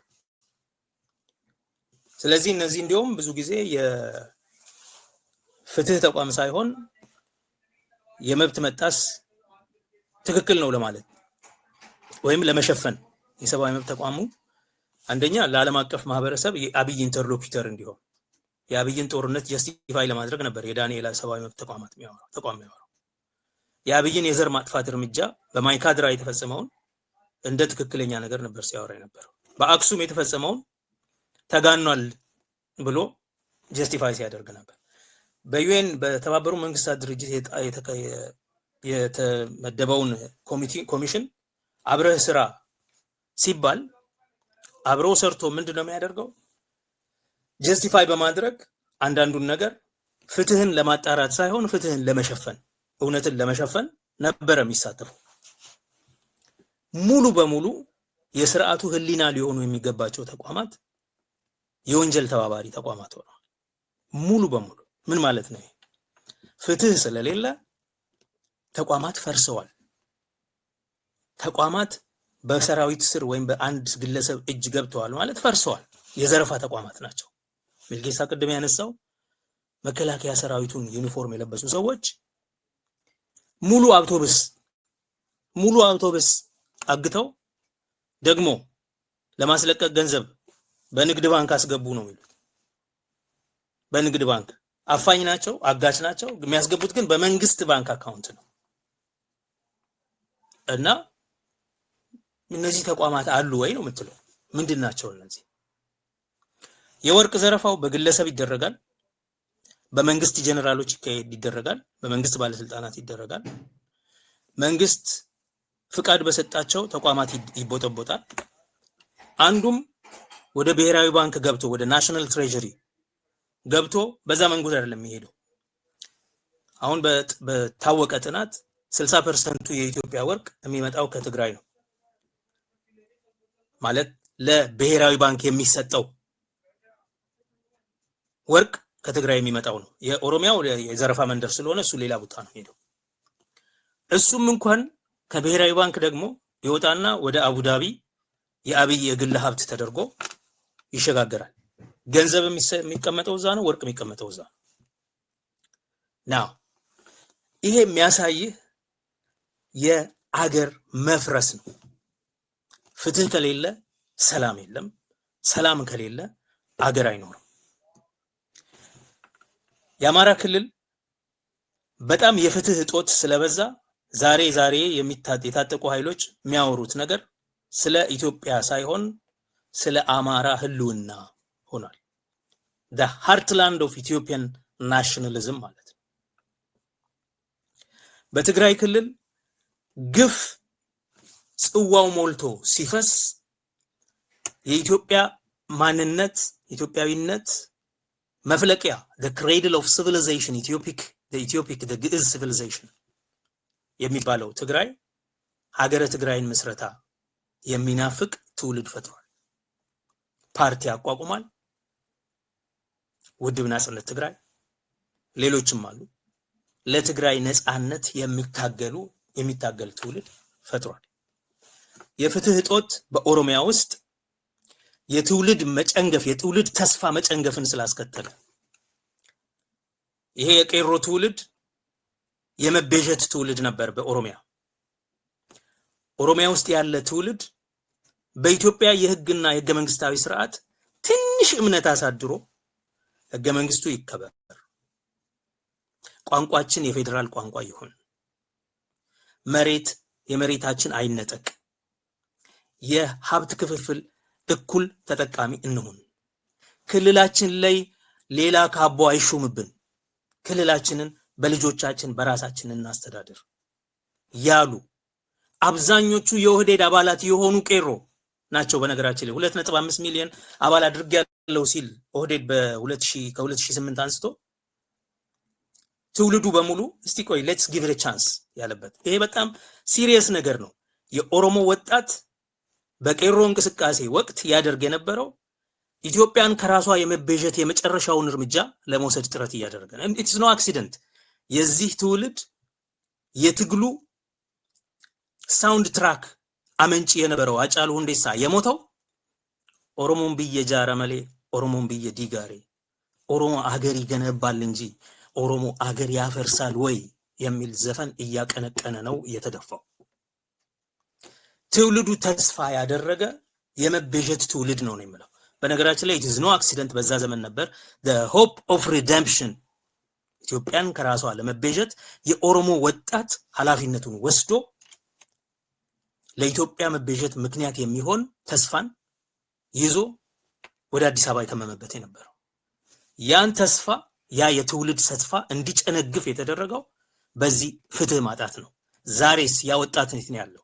የሚገደለው ተገድሎ፣ የሚገዛው ተገዝቶ፣ የሚሰደደው ተሰዶ፣ አብዛኛው እኮ ደና አቅም ያለው እኮ የኢትዮጵያ የኦሮሞ ወጣት አረብ ሀገርና ቱርክ ነው። ደሃ ከሆነ የመን ነው ያለው እኮ። የመን በረሃ ውስጥ እኮ ነው የሚማቀቀው። ሰሃራ ላይ ነው ያለው እኮ። ሊቢያና ሜዲትራኒያን ላይ ነው ያለው የኦሮሞ ወጣት። ቀላል የሚባል አይደለም። የትውልድ ተስፋ መጨንገፍ ለዚህ ሁሉ መሰደድ ደና ገንዘብ ያለው እንዳልኩ ገንዘብ ያለው የደላው በአረብ ሀገር ቱርክ ነው ያለው። ቱርክና ግሪክ ደሴቶች ላይ ነው ያለው በስደት ደና የተማረው ጥሩ ቤተሰብ ያለው ያልሆነለት የመንና ሰሃራ ነው ያለው። የትውልድ ተስፋ መጨንገፍ ትውልድን አገር የለሽ ያደርጋል። የቀረው ተስፋ ቆርጦ ጫካ የገባው ተስፋ አድርጎ አገር ይገነባል እንጂ ኦሮሞ እያለ የነበረው ልጅ አረቺ ኢትዮጵያ አፈር ድሜዋን ትበላለች፣ ተዋግቼ ነው ከራሴ ላይ ማነሳው ብሎ ትጥቅ አንስቶ በመቶ ሺዎች የሚቆጠር የኦሮሞ ወጣት ዛሬ ጫካ ነው ያለው። በአምስት አጭር ዓመታት ውስጥ ያ ተስፋ የነበረው አገር ይገነባል ብሎ ኢትዮጵያን ለመቤዠት የተነሳሳ ወጣት ለህገ መንግስቱ ታማኝ በመሆን አንቀጽ 39 ይከበርልን፣ የኦሮምኛ ቋንቋ የሥራ ቋንቋ ይሁንልን፣ ካቦ አይሹምብን፣ ራሳችን በራሳችን እናስተዳድር፣ መሬታችን አይወሰድ፣ ህዝባችን አይፈናቀል፣ ባህላችን ይከበር ኦኬ የሚል ትውልድ ዛሬ ግብአተ መሬቷን ለመፈጸም አፈሙዝ ይዞ ሳንጃ ይዞ ጫካ ነው ያለው። በአጭር ዓመታት ውስጥ ምን ማለት ነው? ይሄ ሁሉ ፍትህ ሲጠፋ ሰላም ይጠፋል፣ ብረት ይነሳል። ብረት ሲነሳ አገር ይፈርሳል። እና አብይ ኢትዮጵያን ከኦሮሞ ለመታደግ አገር እንዳይፈርስ ለማድረግ ብለን ይሄንን ጉዳይ ጀመርን። አሁን እያደረጉ ያሉትን የመንግስታዊ ሽብር ተግባር ጀመርን ይላል። እያፈረሱ ያሉት ግን የግፍ ክምር በማብዛት አሁን ሚልኬሳ ሲናገር የነበረው ሰው ስለ መፍረስ ነው የሚያወራው። አሁን በኮሪደር ልማት በተለያየ መንገድ መፍረስ እኔ ቡራዩ ላይ ቤተሰብ ከሆነ ሰው ነው የማውቀው፣ በቅርብ ለቤተሰቤ ቅርብ ከሆነ ሰው ይፈርሳል አፍርሱ አሏቸው። አረኛ ምን ሄድበት የለንም አሉ። ከጥቂት ቀን በኋላ መጡና በግሬደር ራሳቸው አፈረሱ። ከዛ በኋላ ለማፍረሻ 5000 ብር ትከፍላላችሁ አሏቸው። በግሌ በተጨባጭ ማቀው ነው 5000 ብር ለማፍረሻ ትከፍላላችሁ። አላፈርስ ማለታችሁ ሳያንስ ደግሞ እኛ እንድናፈርስ ስላደረጋችሁ ብለው ማለት ነው። የሚደርሱ የሚገቡበት ጠፍቷቸው ሚሊሻ አንገቴን ይዞኛል ይው ካልከፈልክ ይያለ ባካችሁ ያላችሁን ነገር ወርውሩልን፣ ነገ ምን እንደምንሆን እንኳን አናውቅም ሜዳንን ግን ይሄው ሚሊሻ ልጆችን ይዞብኛል ተብሎ የተነገረበት የቅርብ ነው። ይሄ እኔ በግሌ ማቀው ማለት ነው። ከዛ ቤት የወጣ ልጅ ምንድነው የሚሆነው? መሄጃ ስለሌለው ብቻ አይደለም እኮ ጫካ የሚገባው። አገር ተቋም የሚባል ነገር አይንህ ላፈር ነው የሚለው ካሁን በኋላ። ስለዚህ የትውልድ ተስፋ መጨንገፍን አስከትሏል በኦሮሚያ ውስጥ። አገራት ፈርስም እያሉ እየፎከሩ ኦኬ አገርን በተጨባጭ መቃብሯ እንዳይገኝ አድርገው የቀበሩት እና አብይ አህመድ ናቸው። አይነሳም ከዚህ በኋላ በነገራችን ላይ አይነሳም። የሀገር ተመልሶ ሀገር አይሆንም። እኔ ስላልኩ አይደለም፣ በቃ አይሆንም። ሎጂኩ እንደዚህ ነው። ፍትህ ከተደፋበት አንድ ህዝብ ግፍ ሞልቶ ፍትህ ከተደፋበት የግፍ ክምር ባናቱ ላይ ከተደፋበት የሀገር ተመልሶ ሀገር አይሆንም። የኢምፓየር ሞት መጨረሻው ማርክ የሚደረገው በፍትህ እጦት ነው። ከዚህ አንፃር የአብይ አህመድ ስርዓት የትውልድን ተስፋ በማጨንገፍ አንድ ዘመን የአገር የመበጀት ተስፋ የነበረውን ትውልድ የትጥቅ ትግል ጀምሮ ወደ አገርን የመቅበር ስራ እንዲገባ አድርጓል። ለመብት የሚታገል ሰው መጨረሻው እንደዚህ ነው የሚሆነው። መብት ሲጎድል ተቋማቱ ሁሉ ነገሩ ይፈርሳል። ለዚህ ነው እሴቶችና የአገር መንግስት እሴቶች ላይ መጠንቀቅ አለብን፣ ጨዋታ አይደለም የምንለው በተደጋጋሚ። ስለዚህ እየተደረገ ያለው የመንግስታዊ የሽብር ተግባር የኢፍትሃዊነት ትዕይንት ለየት የሚያደርገው እኮ መግደሉ፣ ማሸማቀቁ፣ ማሸበሩ ብቻ አይደለም። ማሸበሩን ቀርጸው ያሰራጫሉ። ቤት እያቃጠሉ እየደነሱ ይነሳሉ። የአብይ ወታደሮች ቤት ከነሰው እያቃጠሉ ሰው አንበርክከው እየገረፉ እየገደሉ አንገቱ ላይ ደግነው እየገደሉ በለው ምናምን እያሉ ይቀርጻሉ። ቀርጸው ለህዝብ ያሳያሉ። ሆን ተብሎ ሊክ ይደረጋል በመንግስት የግድያ ትዕይንት ስፔክታክል ኦፍ መርደር ስፔክታክል ኦፍ ኢንጀስቲስ የሚያደርጉት ትውልድን ተስፋ ማስቆረጥ ኦኬ። እና ይሄ ደግሞ ሀገርን የማፍረስ ተግባር ነው ማለት። ዱርዬ መንግስት ስልጣን ሲይዝ ስልጣኑን ለማቆጣጠር ብሎ የማያደርገው ነውር አያውቅ። ነውር ካለማወቁ የተነሳ ራሱ የቆመበትን ተቋም ጭምር ነው እየቀበረ ያለው። not that I care much ግን የትውልድ ተስፋ መጨንገፍ ውጤቱ ይሄ ነው። የፍትህ ማጣት፣ ሰላም ማጣት፣ የትውልድ ተስፋ መጨንገፍ ትልቁ ነገር ይሄ ነው። the hope of a generation ከጠፋ አገር እኮ የሚቆመው በተስፋ ነው። አገር በነገራችን ላይ የተስፋ እንትን ነው፣ ሰነድ ነው። አገር ማለት ተስፋ ነው። ኢማጂንድ ኮሚኒቲ ነው ይለዋል አይደለም ቤኔዲክት አንደርሰን። ኢማጂንድ ኮሚኒቲ ነው ሲል ምን ማለት ነው? የዛሬውና የነገው ትውልድ፣ የትናንቱና የዛሬው ትውልድ፣ እዚህ ሸለቆ ውስጥ ያለውና ተራራ ላይ የሚኖረው አገር ህዝብ፣ ገጠርና ከተማ ያለው ህዝብ የሚያያዝበት እዛ ይሄን ተራራ ተሻግሮም እኔን የሚመስል ሰው አለ የኔ ነው ማለት እኮ ነው ብሔርተኝነት ማለት። አገር ማለት ይሄ ነው። ትውልድ የሚያያዝበት ማለት ነው።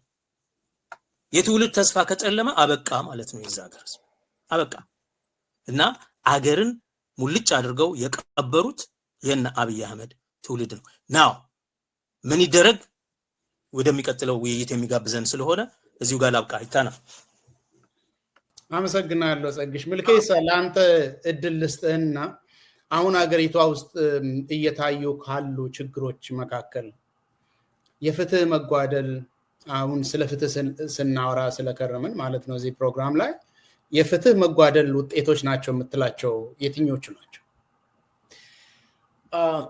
እኔ ተወሰነ ነገሮችን ላንሳ። አንደኛው አብይ አህመድ የኢትዮጵያ ብር ሲቀይሩ የተናገረው ነገር አለ። 1.5 ሚሊዮን በላይ ካገኛችሁት ውረሱት፣ ውሰዱት አለ።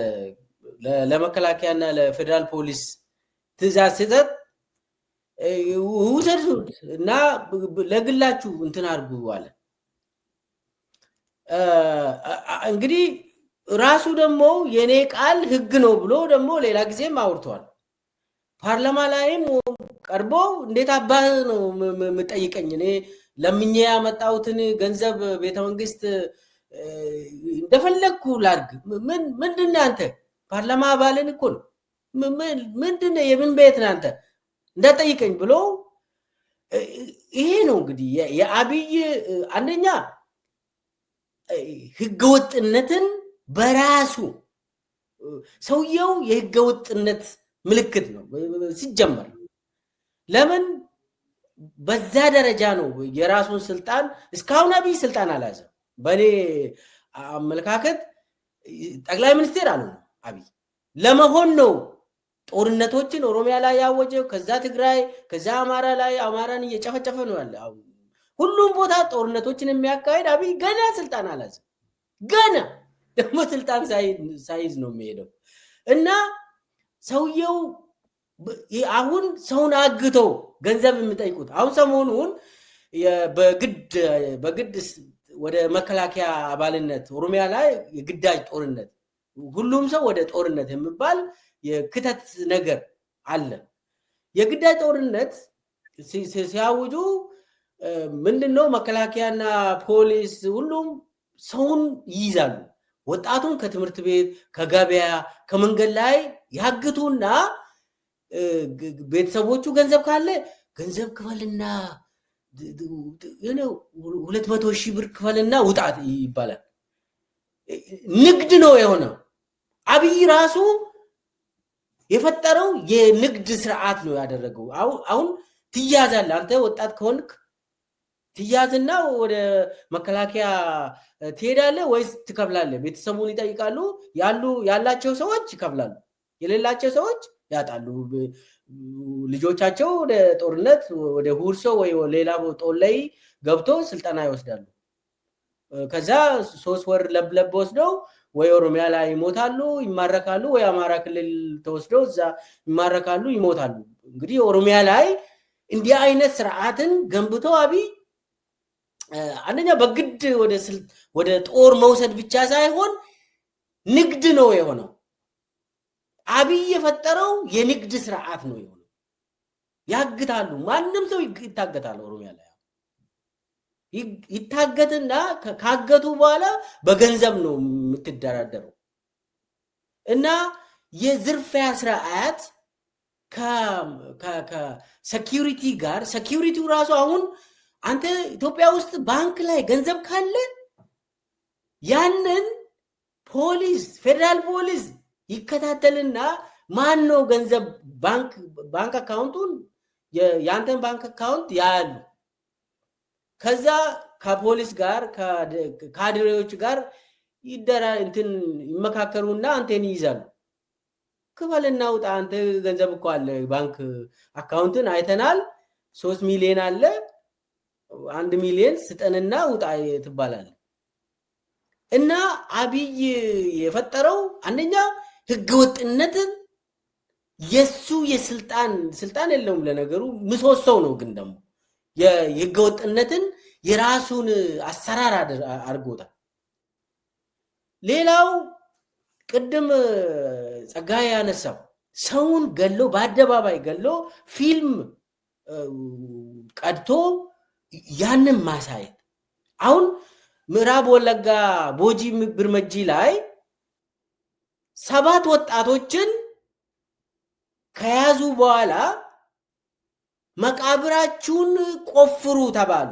7ቱም ሰዎች መቃብራቸውን አስቆፍረው ከዛ ገለው ቀብሮ ሄዱ። የአብይ ስርዓት ሟቹ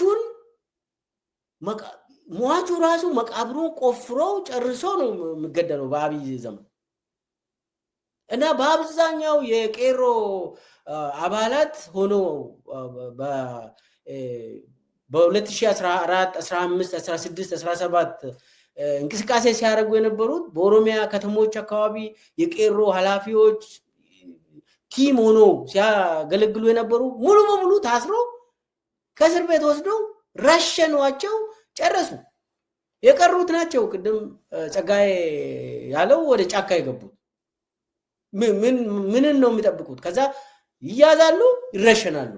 ስለዚህ ያለ አማራጭ ምንድነው? ጫካ መግባት ነው። እና እንዲህ አይነት ነገር አሁን ገጠር አካባቢ የአርሶ አደሩን መሬት እንደፈለጉ ይወስዱና ከዛ ካሳ የሚባል ነገር የለም።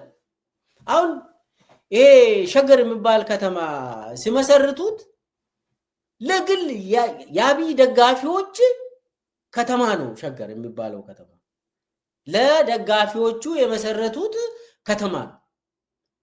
እሱን የማህበራዊ መሰረታቸውን ለማደራጀት በአዲስ መልክ ገጠር እንግዲህ የአዲስ አበባ ዙሪያ ያሉ የገጠር ወረዳዎች ናቸው። በአዲስ መልክ ሸገር ከተማ ብሎ እነ ሽመልስ እነ አብይ ያደራጀው። ከዛ ያንን ቻብችበው እየሸጡ ለደጋፊዎቹ ስርዓቱን የአብይ ስርዓት ግንባታውን እንዲያጠናክሩ የአብይ ጦርነትን እንዲደግፉ በሚዲያ በምናምን በተለያዩ እንትን እና የሸገር የሚባል ከተማ የሽያጭ የብልጽግና ህገወጥ መሬት ሽያጭ መሰረት ነው። እና ዞሮ ዞሮ ምንድነው የፍትህ የሚባል በአብይ ዘመን ፍትህ የሚባል ነገር የለም። ፍትህ የለም፣ መኖርም አይችልም። ፍትህ ማለት አብይ ራሱ አሁን ለምሳሌ አዲስ አበባ ውስጥ መሬት የሚሰጠው አብይ ራሱ ነው። አብይ ራሱ መሬት ይሰጣል። ድሮ የምናውቀው የአዲስ አበባ ከተማ ካቢኔ ነው መሬት የሚሰጠው። በካቢኔ ደረጃ ነው ውሳኔዎቹ የሚተላለፉት። አሁን በስልክ ነው አብይ የሚሰጠው። እንጦጦ አካባቢ ማን ነው የሚያለማው? እከሌ ደውሎ ነው በስልክ ነው የሚሰጠው። የተለያዩ ለምሳሌ ቴሌ እየተሸጠ ነው። ቴሌ እየተሸጠ ማን ነው ሼሩን የሚወስደው? አብይ በስልክ ለማነች የቴሌ ኃላፊ ለሷ ደውሎ እከሌ ይውሰድ በስልክ። እኔ እንደው በአፄ ኃይለ ሥላሴ ጊዜ እንኳን ጻፊ ትእዛዝ የሚባል እንደው ይወስንና አትሊስት አሰራር አለ ለማለት ነው። እኔ በፊውዳል ስርዓትም አሰራር አለው። አብይ ዘመን አሰራር የሚባል በስልክ መሬት ይሰጣል አብይ። አሁን ለምሳሌ አብይም ይሄ ኮሪደር ማን ነው አሁን ኮሪደር ልማት የሚባለው ማን ነው ያንን ኮንስትራክት የሚያደርገው? አብይ ራሱ ይወስዳል፣ ራሱ ይሰጣል። እከሌ ከዚህ እስከ ካሳንቺስ አንተ ነው የምትሰራው፣ ገንዘቡን ደግሞ ከእከሌ ኪስ ነው የምትወስደው ይላል አብይ። እንደው የሆነ እንትን አለ እኮ አሰራር አለ እኮ ኢትዮጵያ ውስጥ በኢህአዴግ ጊዜ ማሰራር አለው። ይሄ ዝም ተብሎ በስልክ ደውለ ይሄንን ጨርሰ ብዙ የአንድነት ፓርክ፣ እንጦጦ ፓርክ፣ ጎርጎራ፣ ምንጥስዮ፣ ወንጪ ምናምን ተብሎ ይሄ የአብይ ብልጭልጮች እንትንም እነሱ በስልክ ነው ለሚሰጠው። እና ምን ለማለት ነው? ቅድም ጸጋዬ ፕሮሲጀራል ላይ ፍትህ ፕሮሲጀሩን ስለሚያጠቃልል 5 ነጥቦችን ቅድም ያነሳው አብይ ዘመን 5ቱ ነጥቦች ምንም ነገር የለም። በታሪክም አያስታውስም አብይ። ሁሉም ነገር ህገወጥነትን ነው አብይ የሚያስፋፋው። እኔ ምን አይነት ሰው እንደሆነ ራሱ እኔ አይገባኝም። እና ምን ለማለት ነው? በአጠቃላይ ከሀብትን መዝረፍ ከምንድን ነው የሚባለው? ይሄ ከብቶችን እንኳን ይዘርፋሉ። የአብይ ሰራዊት የአብይ ካድሬዎች ልኩ አንገሉቡት የሚባል እንትን አለ። ከዶሮ እስከ ሰው ህይወት ይወስዳሉ። ኦሮሚያ ላይ አሁን ከልኩ አንገሉቡ ነው የሚባለው። ለብልጽግና ትሰጣለህ። ከዶሮ እስከ ህይወት የብልጽግና ነው ይባላል። እና አብይ ዋናው እኔ የአብይ ዋናው አላማ የኢትዮጵያን በራሱ ምስል በራሱ ኢሜጅ ለመፍጠር ብሎ እያፈረሰ ነው ኢትዮጵያ። በራሱ አሁን ኦሮሞ የሚባል ነገር አይቀበልም። አብይ አይቀበልም። አንተ በቋንቋ የምትናገር የምትኮራ ኦሮሚያ በነፃ ሆና ራሷን በራሷ ትተዳደር የምትል ሰው ከሆነ ይረሽንና ይገልና ጅብ ይበላሃል ወይ ወንዝ ዳር ይጥልሃሉ። እንደ ገላና ይማና አምቦ ላይ ገላና ይማና ለምሳሌ በቄሮ እንቅስቃሴ ጊዜ አምቦ ዙሪያ የሚያቀናብር የቄሮ ዋና እንትን ነበር እዛ አካባቢ የሚታወቅ። እሱን አብይ አህመድ የሚሸለም ልጅ አብይ ወደ ስልጣን ያመጣ ልጅ አሰረው። ከዛ ከእስር ቤት አውጥቶ ረሸነው። አብይ ሬሳውን እንኳን ለቤተሰቦቹ አልሰጥም እና የአብይ ዋናው አላማ በተለይ በኦሮሚያ አካባቢ ኦሮሞን በራሱ ምስል በራሱ ኢሜጅ ለመፍጠር እናም የስልጣን ይሄ ስልጣን አላዘም እስካሁን ስልጣን ለመያዝ ብሎ የኦሮሞ ህዝብ ለዲሞክራሲ ነው ለነጻነት ነው የሚታገለው። አይቀበልም፣ ንግስናን አይቀበልም። ኦሮሞ ህዝብ በምንም ተአምር ኦሮሚያ ላይ ሰባተኛ ንጉስ ኦሮሞ ሰባተኛ ንጉስ አርጎ አንተን አስነግዘው። ስለዚህ ኦሮሞ ላይ ሴፉን የመዘዘው አብይ መጀመሪያ ላይ ከሁሉም አስቀድሞ ሴፉን ኦሮሚያ ላይ የመዘዘው የኦሮሞ ህዝብ ለፍትህ ነው የታገለው። ቄሮ ለፍትህ ነው የታገለው። ስለዚህ አብይ የፍትህ ተቃራኒ ነው የሚል ለማንሳት ነው። ታና ያንን ፍትህ ማጣት ምን አመጣ? በአጠቃላይ ብዙ መከራን ነው ያስከተለው። በኦሮሚያ፣ በትግራይ፣ በአማራ ክልል በሁሉም ክልሎች መከራን አስከተለ። ከመከራ ግን የኢትዮጵያ ህዝብ እጅ አልሰጠም። የኦሮሞ ህዝብም እጅ አልሰጠም። ወደ ትግል ነው የገቡት። ሁሉም በሚችለው መንገድ ታግሎ አብይ የሚባል ጭራቅን ከስልጣኑ ለመንቀል ኦሮሚያ ላይ ነው መጀመሪያ የተወሰነ ውሳኔ የተካሄደው።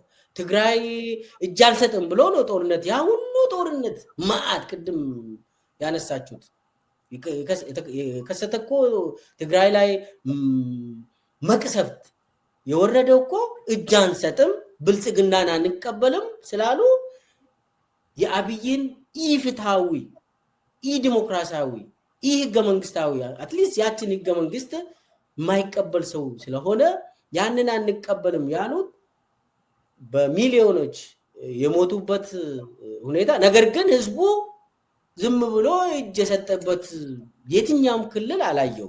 ዛሬ ላይ አብይ አህመድ ምንም ስልጣን ትግራይ ላይ የለም። ዛሬ ላይ አብይ አህመድ አማራ ክልል ላይ ምንም ስልጣን የለው። የአብይ አህመድ ሰራዊት ተሸንፎ ዛሬ ላይ ኦሮሚያ ላይ አብይ ስልጣን የለውም። የመግደል ይሄ ስኳዶች ቅድም ያነሳሁትን ስኳዶች አለው አብይ ከራሱ የሚያዘው ሚሊኮ ስኳዶች አሉ። አሁን በቴ ኡርጌሳን ቅድም ያነሳሁት ከምስራቅ ሸዋ የፖሊስ ኮማንደር የአብይን ስኳዶችን ወስዶ የምስራቅ ሸዋ የፖሊስ አዛዥ ራሱ በሁለት መኪና ነው እንግዲህ መቂ ሂደው መቂ ላይ በቴ ኡርጌሳን ከተኛበት ወስደው እጁን ወደ ኋላ አስረው ይደፉት የአብይ ኮማንዶዎች ናቸው፣ የአብይ ስኳዶች እና የምስራቅ ሸዋ ፖሊስ አዛዥ ዋናው ስኳዶቹን ወስዶ ነው። እንዲህ አይነት ነገር መስራት ይችላል አብይ። የመግደል ይሄ በድብቅ ሰው መግደል ስኳድን እንትን ማድረግ። ከዛ ውጪ ግን መንግስትነት መንግስት አይደለም አብይ። ስለዚህ ኢፍትሃዊነት ያስከተለው ግፍ ብቻ ሳይሆን ትግልንም ወልጇል የሚል አቋም ነው ያለኝ። አመሰግናለሁ መልኬሳ። የመጨረሻ ጥያቄ ጸግሽ፣ መቆሚያው ወይም ደግሞ መመለሻው ምንድን ነው ብዬ ልጠይቅ ነበረ። መመለሻ የለውም ብለሃል ቅድም አንተ። እንግዲህ አንተ ከአብይ መንግስት ወይ ደግሞ የአብይ የአገዛዝ ስርዓትም አልፎ አገረ መንግስት እያፈረሰ ነው። ያ ነገር መመለሻ የለውም ነው በትክክል አግኝቼ ከሆነ ቅድም ያነሳው። ከተሳሳት አርመኝ ስትናገር። እንግዲህ አሁን የኢትዮጵያ ጉዳይ አፍሪካ ውስጥ ካሉ አገሮችም ከዓለም ዙሪያ ካሉ አገሮችም የሚለይበት ብዙ ጸባዮች አሉት። ኤምፓየር ሆኖ ነው የተወለደው። ከኤምፓየርነት ወደ ሀገረ መንግስትነት ራሱን ለመለወጥ ያደረገው ጉዞ በጣም አስቸጋሪ ነበረ። ቅድም ጸጋ የዘረዘራቸው ሂደቶች በተለይ አገር ለመሆን ነበር። ያ ሁሉ ፍጭት፣ ያ ሁሉ ሂደት ጸጋይ ከውጪ ወደ ውስጥ ብሎ የገለጸው ቅድም ይሄ መጀመሪያ ባውንደሪ ዲማርኬሽን በወረራ በነጠቃ በዝርፊያ በመክፈፍ የተገኘውን መሬት እና አካባቢዎችን መጀመሪያ ከጎረቤት የኮሎኒ አገሮች ጋር ድንበር ማበጀት፣ ከዛ ደግሞ ከውስጥ ያሉትን ነገሮች ለማስተካከል ህግ መቅረጽ የሚደረግ አካሄድ ነበር። አሁን የአፍሪካ ሀገሮች በዚህ አይነት ሁኔታ 7 የአውሮፓ ሀገሮች አፍሪካን በሙሉ ሲከፋፈሉ የሁለተኛ ዓለም ጦርነት ተገባዶ ሲል ነፃነት መስጠት የግድ ነበር። ጊዜው ነው የደረሰው። እዛን ጊዜ ኢትዮጵያ ነፃነት መስጠት ሳይሆን ወደ አገርነት ያውም ደግሞ ከአገርነትም ደግሞ አንድ ወጥ ማንነት ያለበትን አገር እፈጥራለሁ ብሎ ከፍተኛ የሆነ እንቅስቃሴ ነው ያደረገው። ከፍተኛ የሆነ እንቅስቃሴ ነው ያደረገው። ያ እንቅስቃሴ የሰላም እንቅስቃሴ አልነበረም። ማርካኪስ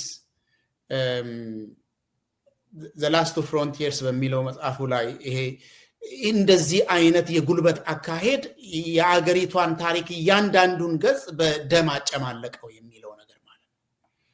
ደርግ ሲመጣም ያው ነው የሆነው። ኢህአዴግ ሲመጣም መፍትሄ አበጃለሁ ብሎ ህገ መንግስት አስቀመጠ፣ መፍትሄ አልመጣም። መንገድ ላይ ታንቆ ስለቀረ ማለት ነው።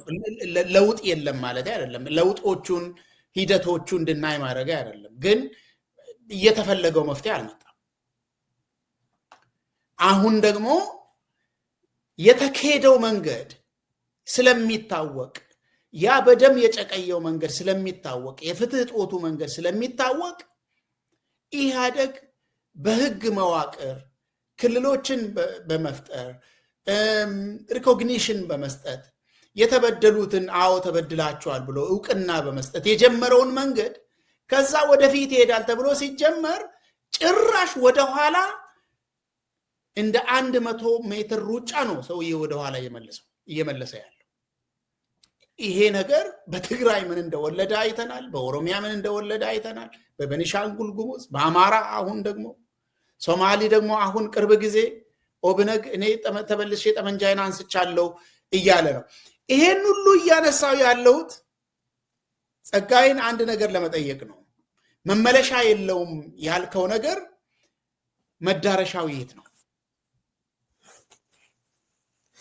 መልካም መመለሻ የለውም። አሁን እስካሁን እንደምናውቀው በአገረ መንግስትነት ያለው አካሄድ ተቀባይነት ያለው ስርዓት ያለው መንግስት ሆኖ ይቆማል የሚል ተመልሶ ይቆማል የሚል እምነት የለኝም። ማለት ያው የኃይል ተግባር ያቆመው ሀገር ስለሆነ ዋናው መገለጫው ሰራዊቱ ነው። ጥንካሬ ካለው ሰራዊቱ ነው። ሰራዊቱ እንደምታውቀው በትግራይ ጦርነት ጊዜ ሙሉ በሙሉ ነው የፈረሰው። በሁለት ወር ውስጥ 360 ሺህ እንደተገደለበት ብርሃኑ ጁላ ሲያወራ ነበር። ከዛ በኋላ መልሰው እናቋቁማለን ያሉት በለብ ያሰለጠኑት ጦር ነው። ኮሩ ተመቷል። ሰራዊቱ ጠንካራ የሆኑ ኦፊሰሮች ምናምን ቀድሞውኑ ከትግራይ ኃይሎች ጋር ባለተፈጠረው ጦርነት ምክንያት ፐርጅ ተደርገዋል። ከዛ በኋላ የነበረው ለረጅም ዘመን የነበረው ብርቱ የሚባለው ጦር ኮሩ ተመቷል በዚህ ጦርነት ሙሉ በሙሉ ከሻቢያ ጋር በትብብር በተደረገው ጦርነት ማለት ነው። ከዛ በኋላ የመጡት አሁን ከፕሪቶሪያ ስምምነት በኋላ የተፈጠሩት የሰራዊት አባላት ራሱ ብርሃኑ ጁላ እንደሚያምነው በለብ 3 ወር ምናምን እያሰለጠኑ እያፈሱ ያስገቡት ነው። አሁንም አፈሳ ላይ ናቸው። ለዚህ ትልቁ ህልውናው የኢትዮጵያ ሀገረ መንግስት ሰራዊቱ ጋር ከሆነ ሰራዊቱ ክንፉ ተሰብሯል። አሁን የሚቆመው በድሮን ነው። ለዛ ነው መዋጋት የማይችለው። በነገራችን ላይ የአብይ አህመድ መንግስት ሁሉ ነገር አድርጎ በጦርነት ማሸነፍ የማይችልበት ምክንያት ሰራዊቱ መዋጋት አይችልም። አንደኛ ኮዝ የለውም። ኦኬ። ሁለተኛ ጦርነት ጀስት ኮዝ ያስፈልገዋል። ኮዝ የለውም። ሁለተኛ ብቃት የለውም። እና ሶስተኛ እሱም ደግሞ በብሔር ያናክሰዋል። መጠራጠር አለ እርስ በርስ ሲስተሙ የማን ነው የሚለው ጥያቄ መልስ የለውም። አራተኛ በግፍ ነው ራሱ ተስሮ እዚህ የመጣውም ሰው የግፍ ተጠቂ ነው። በአፈሳ መምጣቱ ብቻ ሳይሆን ገንዘብ ፈልጎ ለእናቴ የተወሰነው ተቆራጭ አመጣለሁ ብሎ የመጣ ማዕት ነው ያለው። እንደምታውቁት 2000 ብር ምናምን ለማግኘት ማለት ነው ደሞዝ። ይሄ ምንድነው የሚያሳየው? የስትራክቸራል ኢንጀስቲስ ፖቨርቲ ማለት ነው። የድህነት የወለደው ኢፍትሃዊነት ነው ወደዛ የሚገፋው ወደ ትጥቅ የሚያመጣው። ስለዚህ ምንድነው የሚሉት ሲማረኩ አረኛ ምንም እናውቀው ነገር የለም ብለው መሳሪያቸውን አስረክበው በቃ ህይወታቸውን ለማትረፍ ነው የሚፈልጉት። መዋጋት አይችሉም። ዋናው ተቋም አከርካሪው በነፍጥ የተሰራ ሀገር እንደመሆኑ የነፍጥ ኃይሉ ወድቋል። ከመውደቁ የተነሳ ኦሪጂናሉ ነፍጠኝነት ተመልሷል። ማለት ምን ማለት መሰለ? ሄዳችሁ ዘርፋችሁ መውሰድ ትችላላችሁ ያገኛችሁትን ብሎ ሲል አብይ ለሰራዊቱ ኦኬ፣ ነፍጠኛ ማለት ይሄ ነው። ደሞዝ ምከፍልህ የለኝም ሂድና የምትችለውን አስገብረህ እዛው ብላ ማለት ነው። ይሄ ነው ነፍጠኛ ገባር ስርዓትን ያመጣብን። we're back to square one የነፍጠኝነት ስርዓት ነው። ሌሎቹ ተቋማት ቅድም እንዳልኩት በሙሉ በስብሰዋል። የኢፍትሃዊነት ማካሄጃ መሳሪያ ሆነዋል። አሁን መመለሻ የለውም ስንል እንደ አገረ መንግስት እንደ እሴቶቹ አሁን ባለፈው ካንተ ጋር ስለ ህገ መንግስታዊ ስርዓቱ ስናወራ ያነሳዋቸው እሴቶች አሉ፣ መሰረታዊ መርሆች አሉ፣ አዕማዶቹ አሉ የዛ ሀገር የሚቆምበት የተባሉት። እነሱን ማንም ሰው የሚያስታውሳቸው የለም። ራሱ የመንግስቱ በስልጣን የያዘው ሰው ቃለ መሐላ ፈጽሞ በዛ ህገ መንግስት ያንን ህገ መንግስት ለመጠበቅ ያለው ሰው አያውቀውም፣ አይፈልገውም። ሁሉም ያሳዝነኝ የዚህ የኢፍትሃዊነት ተሳታፊ በመሆን የሚሰሩት ልጆች የአብይ አገልጋዮች እነ ጌዲዮንና ሐና የኔ ተማሪዎች የነበሩ ናቸው። ትንሽ ህሊና ያላቸው ይመስላል። እኔ በጣም በቅርበት አውቃቸዋለሁ። የኢትዮጵያ የክርስቲያን የህግ ባለሙያዎች ማህበር ክርስቲያን የህግ ባለሙያዎች ማህበር ኢትዮጵያን ክርስቲያን ሎየርስ ፌሎሺፕ ሲመሰረት ከመስራች አባላት መካከል ነኝ። ከነሱ ልጆች ጌዲዮን ሴክሬታሪ ነበር። የመጽሔት ይኖረናል ተብሎ ኤዲተርም ነበር። የኔ ሴክሬታሪ ነበር ኤዲቶሪያል ቦርዱ። ህሊና ያላቸው ልጆች ቀደም የጠቀስኳቸውን ሞቷችን የነበረው ለደሃደጉ ለመበለቲቱና ለመጻተኛው ያደላ ፍትህ ስርዓት እናቆማለን የሚል ይሄ በሚክያስ ውስጥ የተጻፈ አለ። ለደሃደጉን መበለቲቱንና መጻተኛውን ጠብቅ የሚለው ማለት ነው። እንደዚህ አይነት ስራ ይሰራሉ ተብለው የሚታሰቡ ልጆች ኢቭን ለግል ጥቅምም ብለው እንዳልተጠጉት ይገባኛል መንግስት ጋር። እነዚህ ልጆች ግን ኢፍትሃዊነት ቆሞ ሲሄድ የሚያካሄዱ አጃቢ መሆናቸው ይሄ ከሁሉ አይሮኒው ትልቅ በቃ የሚያሳዝነኝ ነገር ነው። ናው መመለሻ ከሌለው መዳረሻው ምን ይሆናል ላልከኝ እንግዲህ መዳረሻው ይሄ ህዝብ እፎይታ ያስፈልገዋል። ምንም ተባለ ምን የኢትዮጵያ ህዝቦች ከዚህ አይነት ቆሞ ከሚሄድ ክራባት ታጥቆ አድርጎ ሱሪ ታጥቆ ቆሞ ከሚሄድ ኢፍትሃዊነት መፋታት አለበት። ከዚህ እፎይታ ያስፈልገዋል፣ ሪፕሪቭ ያስፈልገዋል ከተባለ ይሄ ቆሞ የሚሄድ ኢፍትሃዊነት መናድ አለበት፣ መፍረስ አለበት። ይሄ ደግሞ ሚልኬሳም እንዳለው ምንን አምጥቷል ነው ቀደም ያለው ኢፍትሃዊነት ትግልንም ወልዷል። ትግል ግዴታ ሆኗል፣ ለመተንፈስ የሚያስፈልግ ነገር ሆኗል።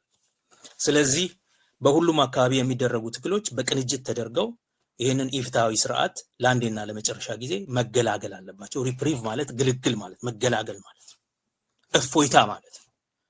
ስለዚህ አሁን ምንድነው መዳረሻው ያልከኝ እንደሆነ በሁሉም አካባቢ ብሶት አለ፣ በሁሉም አካባቢ የግፍ ክምር የግፍ ጽዋ መሙላት አለ። ሁሉም አካባቢ ላይ ደግሞ የቆረጡ ሰዎች ተስፋ የቆረጡ ሰዎች እና በቃን ያሉ ሰዎች ወደ ትግል ገብተዋል። ስለዚህ መዳረሻው ምንድነው ካልከኝ እነዚህ የሚታገሉ ኃይሎች የጋራ ጠላታቸው ይሄ ቆሞ የሚሄድ ኢፍትሃዊ ኃይል እንዲወገድ ለማድረግ እጅ ለእጅ መያያዝ ነው ያለባቸው፣ መነጋገር አለባቸው። ባይስማሙ እንኳን የድርጊት ቅንጅት የኮኦርዲኔሽን ኦፍ አክሽን በመፍጠር ይሄንን ግፍ ቆሞ የሚሄድ ግፍ ማስወገድ ይገባቸዋል እላለሁ። መዳረሻው የአብይ አህመድ ስርዓት ወደ መቃብሩ መሄድ ማለት ነው። ይሄንን ለማድረግ የሚያስፈልግ ትግል አለ፣ ኦሬዲ እየተካሄደ ያለ በኦሮሞ ዘንድ የኦሮሞ ነጻነት ሰራዊት የመጨረሻውን ትግል እያደረገ ነው። በህዝቡ ዘንድ ደግሞ የፖለቲካ ፓርቲዎቹ ብዙም ለትግል እንቅስቃሴ የተመቸ ሁኔታ ስለሌለ በዛ ውስጥ አይደሉም። ግን ከፖለቲካ ኃይሎች ያለፈ ነገር ነው። የግፍ ክምር ተሸካሚ የሆነው ህዝቡ ስለሆነ ሙሉ ህዝቡ ይሄንን የግፍ ስርዓት ወደ ግብአተ መቃብሩን ለማፋጠን የሚያስፈልግ እንቅስቃሴ ሁሉ ማድረግ ይገባቸዋል እላለሁና መዳረሻው ይሄ ነው የሚሆነው። እፎይታ ስለሚያስፈልገው አገረ መንግስት ይቆማል አይቆምም አይደለም። ይሄ ህዝብ እፎይታ ስለሚያስፈልገው ይሄ የግፍ ስርዓት ማቆም ስላለበት እሱ ከወረደ ከትከሻህ ላይ በኋላ ቁጭ ብለህ ምን ይሻላል ወዴት እንሂድ የሚለው እንዴት አድርገን መልሰን ማቆምም ካለብን እንዴት የሚለውን የምታስብበት ጊዜ ይመጣል። አሁን ግን ይሄንን የግፍ ስርዓት ከጫንቃህ ላይ ለመንቀል ቢያንስ መግባባትና መስማማት ቢያቅት ኦኬ የድርጊት ቅንጅት የኮኦርዲኔሽን ኦፍ አክሽን ለማምጣት የሚችል መለስተኛ መርሃ ግብር ሚኒመም ፕሮግራም ማስቀመጥና በዛ ላይ ለሰላምና ለፍትህ ሲባል የሚደረግ የመጨረሻ ትግል ማካሄድ ያስፈልጋል በያምናለው። መዳረሻው ይሄ ነው። ይቅርታ አስረዘምኩ። አመሰግናለሁ ጸግሽ፣ አረዘመም። ሚልኬሳ እንግዲህ የፍትህ እጦት በአብይ ዘመን ምን እንደሚመስል ተናግረናል። ምሳሌዎችን አንስተን ተመካክረናል። መገለጫዎችን አንዳንድ ነገሮችን እያነሳን አውርተናል። ምን አይነት ግብ እንዳለውም ከተፈጸሙ ነገሮች እያየን ለማብራራት ሞክረናል። የዚህ ሁሉ ጥንቅጥ መዳረሻው ምንድን ነው?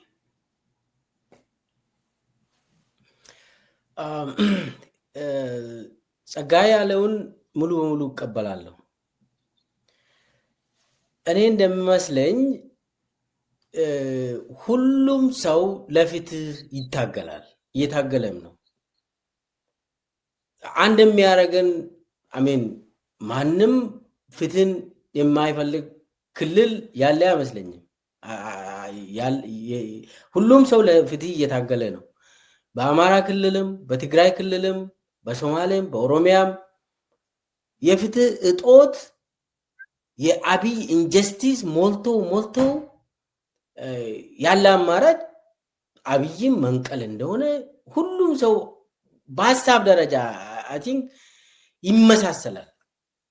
አሁን በድሮን የሚቀጠቀጥ ኦሮሚያ፣ በድሮን የሚቀጠቀጥ አማራ ያንን ዳግም እንግዲህ ትግራይ በድሮን ተቀጥቅጦ እሱ ሌላ ዙር ሊቀጠቀጥ ይችላል። እሱን አናውቅም። ለአሁኑ በቀጥታ አሁን አማራ ክልል፣ ኦሮሚያ ክልል በተመሳሳይ ሁኔታ እየተቀጠቀጠ ያለው ክልል ነው እና አሁን ለፍትህ ሲባል ጸጋዬ እንዳለ አይ ቲንክ ቅንብር እንደሚያስፈልግ ምንም አያጠራጥርም። ይሄ ሰውዬ እንዲህ አይነት አብይ የሚባል አውሬ ሰው ከላይ ላይ አስቀምጠ እንዴት ነው ቢዚ የምትሆነው? ይሄ በጎንዮሽ ንትርክ ምናምን ነገር አሁን አለመግባባቶች አሉ። እሱ ጊዜ አለ። በንግግር የምትፈታቸው ነገሮች አሉ። እሱ እንዳለ ሆኖ ዋናው ጭራቁ ላይ ፎከስ ማድረግ አስፈላጊ ነው ብዬ ገምታለሁ። እሱን የፍትህ ጠላት የሆነው ሰው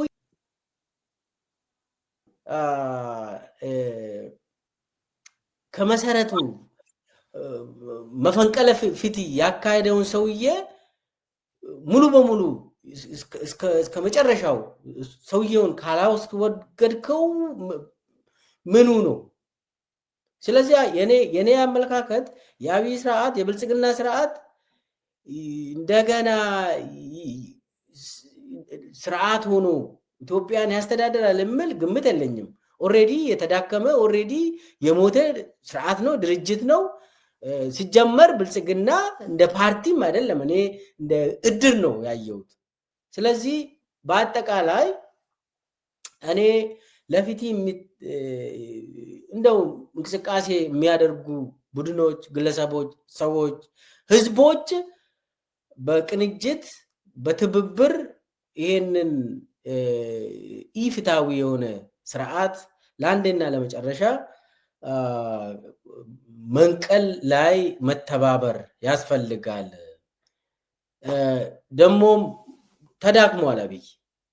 አሁን ትምህርት ቤቶችን ዘግቶ መከላከያን እንደ ስራ የሚወስድ ስርዓት እኮ ነው አሁን ያለ።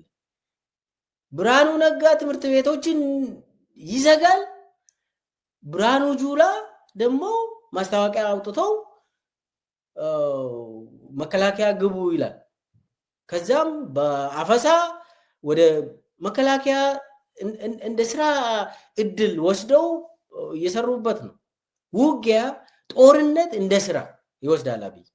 ይህንን ለአንዴና ለመጨረሻ ማቆም ነው።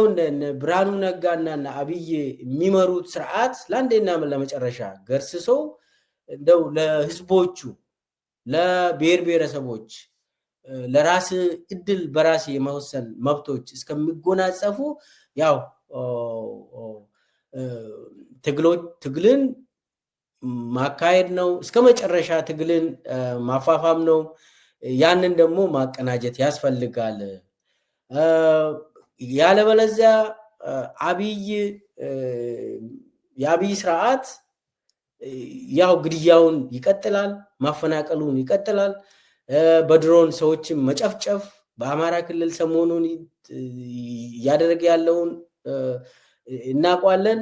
ይሄ ሁሉ ማብቂያ የሚያገኘው ለፍትህ የሚቆሙ የሚታግሉ ሰዎች በቅንብር በቅንጅት ስተባበሩ ይመስለኛል። ያለ አማራጭ አብይን መንቀል ነው ብዬ አስባለሁ። ታና በጣም ጥሩ አመሰግናለሁ ምልኬሳ። እንግዲህ ከዚህ የሚቀጥል ፕሮግራም ጊዜ ካገኘን ሌላ ጊዜ መስራት እንችላለን። በተለይ ማን ከማን ጋር ይተባበር፣ እንዴት በምን ሁኔታ ውስጥ የሚለውን ምናልባት አንስተን ልናወራ እንችላለን በሌላ ፕሮግራም። ምክንያቱም አብይ የተከለው ስርዓት እያስፋፋ ያለው አሰራርም ፍትህ እጦት ላይ የሚመሰረት ብቻ አይደለም። እንደምናውቀው ፍትህ እጦት በሁሉም አካባቢዎች አለ።